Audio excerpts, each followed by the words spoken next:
आओ बच्चों, आज मैं तुम्हें सुनाती हूँ एक चरवाहे की कहानी। बचाओ बचाओ, भेड़िया आया, भेड़िया आया। कोई जोर जोर से चिल्ला रहा था। चिल्लाने की आवाज सुनकर गांव के लोग हाथों में डंडे लेकर आवाज की तरफ दौड़ पड़े। वे कहते जा रहे थे, अरे डरना मत, हम आ रहे हैं तुम्हें बचाने के लिए, बिल्कुल मत डरना। आवाज के सूत्र तक पहुँचे तो देखा कि एक चरवाहा भेड़ बकरियों के साथ आराम से खड़ा है। अरे कहाँ है भेड़िया? चरवाहा उन्हें देखकर जोर जोर से हंसने लगा।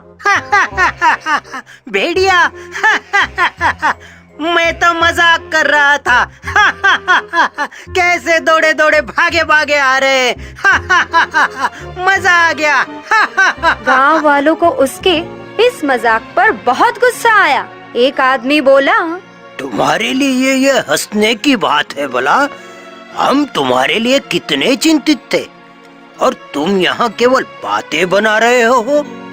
अरे चलो रामू भैया, इसकी बातों में आकर हमने बेकार में ही अपना समय बर्बाद किया। चलो। पास खड़े दूसरे आदमी ने कहा। गांव वाले चले गए। चरवाहा गांव के छोटे से घर में अपनी माँ के साथ रहा करता था और रोज अपनी भेड़ चराने गांव की दूसरी ओर जंगल के पास जाया करता था।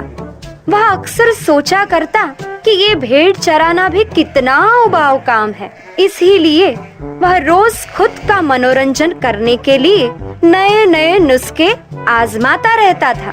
भेड़िए का भय फैलाना आजकल उसका नया शौक था। एक दिन चरवाहा फिर से जोर जोर से चिल्लाने लगा, अरे बचाओ बचाओ, भेड़िया आया, अरे बचाओ, भेड़िया आया, भेड़िया आया। कुछ लोग फिर उसकी आवाज पर दौड़े आए।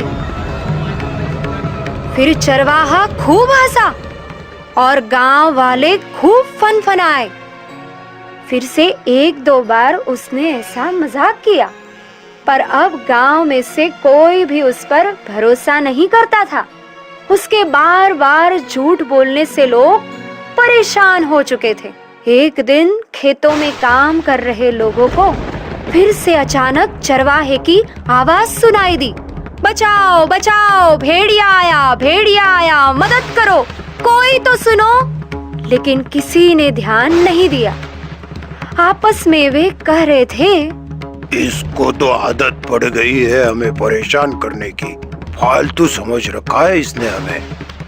अरे बचाओ बचाओ, वहाँ चरवाहे की आवाज धीमी पड़ती जा रही थी। भेड़िए को करीब आते देख उसकी घिघी बंद गई। आवाज के अंतर को भांपकर कुछ गांव वाले सचेत हो गए और चारागाह पहुंच गए। भेड़िए ने तब तक भेड़ों के झुंड पर हमला कर दिया था। गांव वालों को आता देख भेड़िया भाग गया। चरवाहा घबराया हुआ पेड़ पर बैठा था। किसी तरह उसने अपनी जान तो बचा ली, पर अपनी प्यारी भेड़ से हाथ धो बैठा। गांव के लोगों ने उसे पेड़ से उतारा और घर ले आए।